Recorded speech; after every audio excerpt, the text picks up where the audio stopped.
नमस्कार दोस्तों, study zone hub पर मैं सुधीर कुमार आपका स्वागत करता हूं। दोस्तों आज के हम इस वीडियो में CITS के जो POT सब्जेक्ट है जिसका पूरा नाम होता है प्रिंसिपल ऑफ टीचिंग, उसी के क्वेश्चंस को लेकर हाजिर हो गए हैं। ये जो है हमारा क्वेश्चन सीरीज का तीसरा क्लास है। इससे पहले हमने 2 क्लास को कंप्लीट कर लिया, उसमें हमने बहुत से इंपॉर्टेंट क्वेश्चन पर डिस्कस किया था जो हमारे इस बार एग्जाम में आने की संभावना है। तो आपने अभी तक उस वीडियो को नहीं देखा है तो डिस्क्रिप्शन में लिंक दिया गया है, आप जाकर उसको अवश्य देख लें। तो चलिए आज के हम क्वेश्चन को देखते हैं कि आज की क्लास में हमारा पहला क्वेश्चन क्या है। उससे पहले हम आपको बता दें कि अभी तक आपने हमारे चैनल को सब्सक्राइब नहीं किया है तो चैनल को सब्सक्राइब कर लीजिए और बेल आइकन को प्रेस कर लीजिए, जिससे कि आने वाली वीडियो का नोटिफिकेशन आपके पास चला जाए। तो चलिए जो आज का हमारा पहला क्वेश्चन है ये रहा, कह रहा है कि which of the following is not the element of responsibility of N instructor. मतलब कि निम्न में से कौन एक प्रशिक्षक की जिम्मेदारी का तत्व नहीं है। आपको बताना है कि कोई भी अनुदेशक है उसकी जिम्मेदारी होती है, उसमें से आपको बताना है, इस चारों ऑप्शनों में से बताना है कि बताइए इनमें से चारों में से कौन जो है वो अनुदेशक की जिम्मेदारी नहीं है। क्या बताना है? अनुदेशक की जिम्मेदारी नहीं है उसको बताना है। तो चलिए इसका जो सही आंसर हो जाएगा ऑप्शन नंबर ए होगा, फाइनेंस होगा, वित्त होगा। क्यों ये होगा इसको हम देखने के लिए इस पर हम गौर करते हैं। देखिए जो अनुदेशक की इंस्ट्रक्टर की जिम्मेदारी होती है ये 7 होती है। इन 7 अगर किसी भी व्यक्ति के पास ये 7 जिम्मेदारी आ जाता है तो एक अच्छा अनुदेशक, गुड इंस्ट्रक्टर बन जाता है, अच्छा अनुदेशक कहलाता है। तो अगर आप अच्छे अनुदेशक बनना चाहते हैं तो इन सभी के बारे में आपको जानना बहुत ही ज़रूरी है। आप पास ना होने के लिए, एग्ज़ाम में ना रहने के लिए, लेकिन एक अच्छे अनुदेशक बनने के लिए इन सभी पॉइंटों को पढ़ना बहुत ही आवश्यकता है। तो इसलिए आप जितने भी इससे संबंधित POT से संबंधित पॉइंट आएंगे, टॉपिक आएंगे, उन्हें आप अवश्य देखें और उसको पढ़ें। चलिए तो आज इसमें हम देखते हैं जो पहला जिम्मेदारी होता है वो होता है प्रशिक्षार्थियों के प्रति, ट्रेनिज के प्रति, लर्नर के प्रति जिम्मेदारी होता है। तो ये क्या है? लर्नर के प्रति अनुदेशक की जिम्मेदारी होती है ट्रेनिज के प्रति। तो ऑप्शन नंबर 2 अगर देखते हैं तो व्यक्तिगत शिक्षार्थी मतलब ट्रेनिज के प्रति जिम्मेदारी है। तो ऑप्शन नंबर ए जो है ये क्या है? ये है इंस्ट्रक्टर की जिम्मेदारी होती है। चलिए दूसरा देखते हैं प्रशासन के प्रति मतलब एडमिनिस्ट्रेशन के प्रति भी अनुदेशक की जिम्मेदारी होती है। तो ऑप्शन नंबर 3 देखेंगे तो यहाँ पर देखिए एडमिनिस्ट्रेशन, प्रशासन, ये क्या है? जिम्मेदारी है अनुदेशक की। तो ये भी क्या है? अनुदेशक की जिम्मेदारी है। अगला देखते हैं स्वयं के प्रति, जो भी अनुदेशक है उन्हें स्वयं के प्रति भी जिम्मेदारी होनी चाहिए, अभिभावकों के प्रति भी जिम्मेदारी होनी चाहिए। जो भी ट्रेनिज है उनके अभिभावकों के प्रति भी अनुदेशक की जिम्मेदारी होनी चाहिए। उसके बाद समाज के प्रति, सोसाइटी के प्रति भी अनुदेशक की जिम्मेदारी होनी चाहिए। उद्योग के प्रति भी अनुदेशक की जिम्मेदारी होना चाहिए और व्यवसाय के प्रति भी उनकी जिम्मेदारी होनी चाहिए। सबसे ज़्यादा जो लड़के फंसते हैं वो पढ़ते हैं 5 नंबर पर, समाज के प्रति। आपको पूछ देगा कि बताइए समाज के प्रति जो जिम्मेदारी होती है क्या एक अनुदेशक के लिए सही होता है? तो यस, उसे समाज के प्रति भी, सोसाइटी के प्रति भी जिम्मेदार होना चाहिए। तो देखिए जब ये भी अनुदेशक की जिम्मेदारी है, ये भी अनुदेशक की जिम्मेदारी है, ये भी अनुदेशक की जिम्मेदारी है, तो बचा क्या? ऑप्शन नंबर ए, फाइनेंस क्या है? अनुदेशक की जिम्मेदारी नहीं है। इसलिए ऑप्शन नंबर जो ए होगा इस क्वेश्चन का सही हो जाएगा। क्या यहाँ पर क्वेश्चन कह रहा है कि निम्न में से कौन अनुदेशक की जिम्मेदारी नहीं है? तो ये तो तीनों अनुदेशक की जिम्मेदारी है, लेकिन ये जो पहला है ये अनुदेशक की जिम्मेदारी नहीं है। इसलिए ऑप्शन नंबर 1 जो है सही हो जाएगा। चलिए अगला क्वेश्चन कह रहा है कि निम्न में से कौन सा एक प्रकार का डिस्प्ले बोर्ड है। आपको बताना है डिस्प्ले बोर्ड क्या है, जिससे टीचर कुछ भी दिखा कर सिखाता है। अनुदेशक कुछ भी दिखाने के लिए जिस बोर्ड का प्रयोग करते हैं उसी को डिस्प्ले बोर्ड कहते हैं। तो आपको बताना है इन चारों में से कि डिस्प्ले बोर्ड कौन है। ये तो 3 दिए गए हैं, एक है चौथा ये सभी। तो आपको बताना है कि इन तीनों में से डिस्प्ले बोर्ड कौन है या ये तीनों डिस्प्ले बोर्ड है। तो देखिए जो चुम्बकीय बोर्ड होता है, आप वाइट बोर्ड का नाम सुने होंगे जिसपे हम ब्लैक, ब्लू या रेड पेन से लिखा जाता है।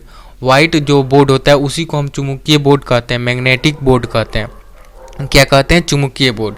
ठीक है, तो ये भी क्या है? डिस्प्ले बोर्ड है, क्योंकि इस पर भी हम लिखते हैं और बच्चों को दिखाते हैं। देखिए एक होता है फ्लैनेल बोर्ड। ये क्या होता है? देखिए ये होता है, ये बोर्ड टाइप का होता है, लेकिन इसके जो बैकग्राउंड में होता है ये हरा कलर का होता है, हरा कलर का बैकग्राउंड, और इस पर हम चौक से लिखते हैं। किससे लिखते हैं? चौक से लिखते हैं। हरा कलर का होता है और इसके हम क्या लिखते हैं? चौक से लिखते हैं, और इस पर हम पोस्टर भी चिपका सकते हैं पिन के द्वारा। तो ये होता है, वो है क्या होता है? फ्लैनेल बोर्ड होता है। और एक होता है बुलेटिन बोर्ड। बुलेटिन बोर्ड क्या होता है, ये कूट का बना होता है या कपड़े का बना होता है। इस पर हम लिखते नहीं हैं, इस पर सिर्फ हम स्टिकर को चिपकाते हैं। जैसे कोई भी नोटिस आया तो उस पर हम क्या करते हैं, यहाँ पर चिपका कर इस पर पिन लगा देते हैं जिससे कि नोटिस लग जाए।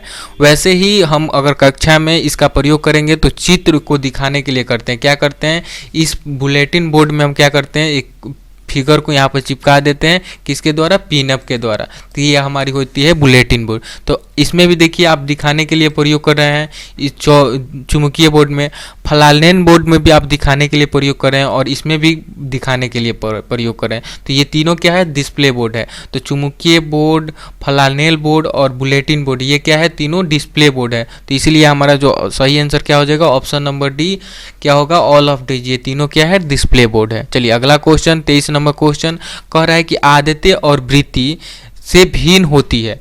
तो वृत्ति जन्मजात होती है जबकि आदतें जो है वो क्या होती है। तो देखिए जो वृत्ति होती है वो प्रावृत्ति होता है। जैसे कोई भी व्यक्ति होता है उसके अंदर जन्मजात से ही कुछ गुण होते हैं, उसी को हम प्रावृत्ति कहते हैं। लेकिन आदत जो है वो जन्मजात नहीं होता है। तो आपको बताना है आदत कब होता है, कब आपके अंदर आदत विकसित होता है, उसको आपको बताना है। तो देखिए जो इसका सही आंसर हो जाएगा वो होगा ऑप्शन नंबर बी, क्या, डेवलपमेंट, विकास करके आप किसी भी आदत को अपना सकते हैं। देखिए कहने का मतलब ये है कि जो प्रवृत्ति होती है वो जन्मजात मिलता है, जो भी जन्म लेता है उसी समय उसके पास कुछ गुण आ जाते हैं जिसे हम प्रवृत्ति कहते हैं, ये जन्मजात मिला। लेकिन आदतें, देखिए आपको आदत किसी भी चीज़ का लगता है जब आप आपके अंदर कुछ विकसित होता है। जैसे यहाँ पर अगर आप किसी चीज़ का आदत लगाते हैं तो आपके अंदर वो विकसित हो जाएगा। तो आदत कब लगता है, जब आपके अंदर कुछ भी विकसित होता है। तो इसलिए इसका जो सही आंसर क्या हो जाएगा, ऑप्शन नंबर बी हो जाएगा। क्या हो जाएगा, बी, कि आदतें जो है वो विकसित होती है आपके अंदर। और वंशानुगत मतलब कि आपके दादा परदादा से आपको जो भी मिल रही है गुण, उसी को हम कहते हैं वंशानुगत। और एक होता है इनहेरिटेंट, मतलब कि इसका मतलब होता है जन्मजात होता है, ठीक है, इसका भी जन्मजात ही होता है। चलिए तो इसका जो सही आंसर हो जाएगा क्या, ऑप्शन नंबर बी। अगला जो क्वेश्चन है 24 नंबर क्वेश्चन, ये कह रहा है कि निम्न में से कौन सकारात्मक अधिगम में पुष्टि का तत्व नहीं है। सकारात्मक अधिगम, यहाँ पर ध्यान दीजिए, पॉजिटिव लर्निंग का इसमें से कौन सा तत्व नहीं है आपको बताना है। तो देखिए इसका जो सही आंसर हो जाएगा ऑप्शन नंबर ए, प्रयास जो है, इम्पैक्ट, ये क्या है, ये आपकी सकारात्मक अधिगम में पुष्टि का तत्व नहीं होता है। इसके अलावा ये जो तीनों है ये क्या है, सकारात्मक अधिगम की पुष्टि के तत्व हैं। क्या क्या, निरीक्षण, गुणवत्ता और परिणाम। तो इसका जो सही आंसर हो जाएगा ऑप्शन नंबर एक, इसका सही आंसर हो जाएगा 24 नंबर का। चलिए 25 नंबर क्वेश्चन, 25 नंबर क्वेश्चन ये रहा आपका सामने, कह रहा है कि निम्न में से कौन संचार प्रणाली का एक घटक है। आपको बताना है कि which of the following is the component of communication system. इसमें बताना है कि संचार प्रणाली की घटक कौन है। तो देखिए संचार प्रणाली में क्या होता है, एक होता है सेंडर होता है जो भेजता है अपने संदेश को। क्या होता है, एक सेंडर होता है जिसे हम स्रोत कहते हैं। क्या कहते हैं, स्रोत कहते हैं, याद रखिएगा। एक सेंडर होता है जिसका हम क्या कहते हैं, स्रोत कहते हैं, स्रोत जहाँ से भी निकलता है। उसके बाद एक रिसीवर होता है। एक क्या होता है, रिसीवर, जो भी भेजा जाएगा उसको रिसीव करने वाले को हम क्या कहते हैं, रिसीवर कहते हैं, रिसीवर, ठीक है। और भेजा क्या जाता है, कुछ तो भेजा जाता होगा, तो जो भेजा जाता है उसी को हम कहते हैं संदेश, मैसेज कहते हैं। क्या कहते हैं, मैसेज कहते हैं, ठीक है। तो ये तीनों क्या है, श्रोता, मैसेज और रिसीवर, ये क्या है, संचार प्रणाली के घटक होते हैं, एलिमेंट होते हैं, कंपोनेंट होते हैं।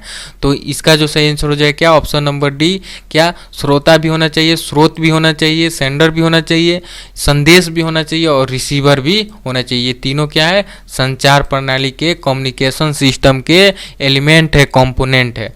तो इसका जो सही आंसर हो जाएगा ऑप्शन नंबर डी, ये सभी। चलिए अगला question 26 number question, 26 number question कर रहा है कि सीखना जब प्रभावी होता है तब प्रारंभिक शिक्षा के तुरंत बाद क्या होता है। देखिए कह रहा है कि learning is effective when intent learning is immediately followed by, मतलब कि कह रहा है कि अगर आपको कोई सीखना है तो आपकी प्रारंभिक शिक्षा के बाद आपको क्या दिया जाता है, तुरंत क्या होता है। तो इसका जो सही आंसर हो जाएगा क्या, एप्लीकेशन, अनुप्रयोग आपको कराया जाता है। क्या, उसके बारे में बताया जाता है, अनुप्रयोग, एप्लीकेशन, आवेदन किया जाता है।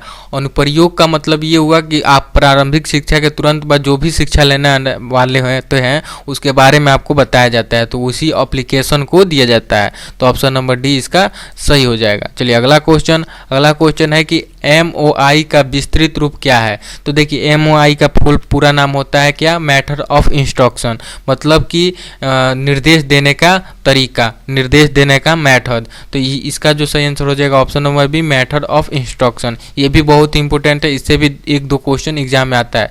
तो जो इंस्ट्रक्शन है इसके एक चैप्टर है, इसको आप अवश्य पढ़ लीजिएगा। चलिए अगला क्वेश्चन देखते हैं। अगला क्वेश्चन है कि लॉ ऑफ इम्पैक्ट।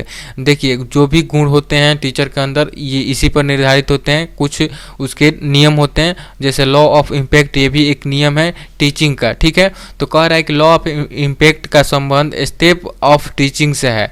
तो इसके बताना किससे है, स्टेप ऑफ टीचिंग में किससे है। तो देखिए इसका जो सही आंसर हो जाएगा ऑप्शन नंबर ए, ये क्या है, प्रेजेंटेशन स्टेप ऑफ टीचिंग, शिक्षण का प्रस्तुति चरण से है। किसका लॉ ऑफ इम्पैक्ट किससे है, तो शिक्षण का प्रस्तुति चरण से, प्रस्तुति चरण से ही क्या है जो प्रेजेंटेशन दिया जाता है उसी से संबंधित क्या है, लॉ ऑफ इम्पैक्ट है। चलिए अगला क्वेश्चन ये रहा कि प्रश्न पूछने का सही क्रम क्या होना चाहिए। ये बहुत ही इंपॉर्टेंट है, इसको ध्यान में रखिएगा। ये एग्जाम के दृष्टि से भी इम्पोर्टेंट है और इसके साथ ही साथ जब आप प्रेजेंटेशन देने जाइएगा, प्रेजेंटेशन लेसन प्लान के माध्यम से, उस समय भी ये बहुत ही इम्पोर्टेंट है। तो इसलिए इसको एक बार बहुत अच्छा से हमारी बातों को समझ लीजिएगा। तो देखिए इसका जो सही आंसर हो जाएगा ऑप्शन नंबर आपका 1 हो जाएगा। देखिए इसमें क्या किया जाता है, जब भी आपको प्रश्न पूछना हो तो सबसे पहले आपको क्या करना होगा, प्रश्न पूछना होगा। वो आता है आस्क स्टेप में। स्टेप 1 क्या है, आप पहले प्रश्न को पूछिए।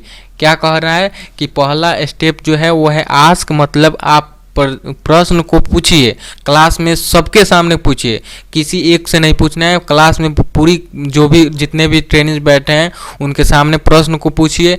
प्रश्न के पूछने के बाद थोड़ी सी समय दीजिए। दूसरा जो स्टेप क्या है, थोड़ा सा पूछ, मतलब कि थोड़ा सा समय दीजिए लड़कों को सोचने के लिए। जो भी आप प्रश्न दिए हैं उस प्रश्न के सोचने के लिए सभी के लिए थोड़ी सी टाइम दीजिए। तो मतलब पूछ का मतलब हुआ कि आप थोड़ा सा टाइम दें। उसके बाद है कॉल, तीसरा स्टेप ध्यान रखिएगा। तीसरा स्टेप क्या है, कॉल मतलब किसी एक को बुलाइए। मतलब बुलाने का मतलब क्या है कि उसके जगह पर खड़ा कीजिए और कहिए कि इसका आंसर बताओ। मतलब पहले स्टेप में आपने क्या किया, पूछा। दूसरे स्टेप में आपने थोड़ा सा इंतजार किया, सभी को देखा। तीसरे स्टेप में किसी एक लड़के को आपने क्या किया, खड़ा किया और उससे बोला कि आप इसका आंसर बताइए।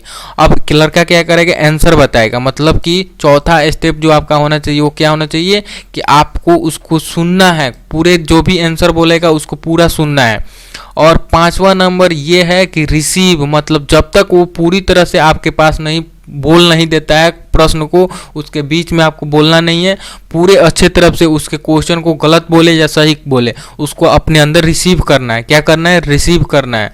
और उसके बाद फिर से उस क्वेश्चन को, अगर वो गलत लड़का जवाब दिया होगा तो उसको आप सुधार कर बोलिए, या अगर सही दिया है तो फिर से उस क्वेश्चन के आंसर को रिपीट कीजिए और क्वेश्चन को भी रिपीट कीजिए। तो ये 6 प्रकार के आपके प्रश्न पूछने के तरीके होते हैं। पहला फिर से आपको बता रहे हैं आस्क, तो पूछिए क्वेश्चन को। दूसरा स्टेप है पूछ, मतलब थोड़ा सा इंतजार कीजिए। तीसरा स्टेप है किसी एक लड़के को खड़ा कीजिए, कॉल। चौथा है लिसन, उसके आंसर को सुनिए। चौथा रिसीव, जब तक वो आप पूरी अपनी बात को नहीं रख देता है तब तक आप उससे मतलब कि बीच में ना बोले और उसकी पूरी जितने भी आंसर बोल रहा है उसको रिसीव कीजिए।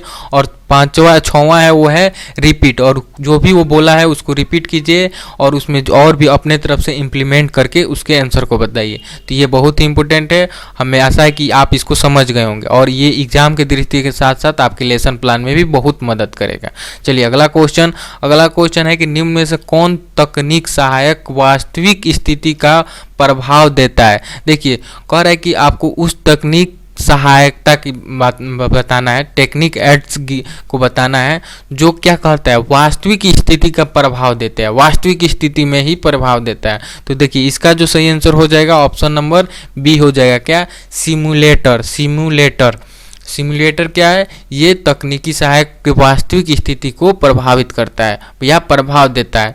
तो इसका जो सही आंसर हो जाएगा ऑप्शन नंबर बी हो जाएगा। तो इससे पहले और क्वेश्चन को देखने के से पहले हम आपको बता दें फिर से कि अभी तक आपने चैनल को सब्सक्राइब नहीं किया है तो चैनल को सब्सक्राइब कीजिए, और वीडियो आपको अच्छा लग रहा है तो वीडियो को लाइक कीजिए और अपने दोस्तों के पास भी इस वीडियो को शेयर कीजिए और हमारी सहयोग कीजिए। तो आज के सीरीज में बस इतना ही, आज की क्लास में बस इतना ही क्वेश्चन। कल हम फिर से इसके अगले पार्ट से इससे और अधिक क्वेश्चन को लेकर आएंगे। कि देखिए छोटे छोटे वीडियो में हम इसलिए आपको दे रहे हैं जिससे कि आपको ज़्यादा मतलब कि समझने में परेशानी ना हो। ठीक है, आप कम समय में ज़्यादा कुछ सीखें और अच्छे से सीखें। तो चलिए मिलते हैं कल और भी जानकारी के साथ, तब तक के लिए नमस्कार।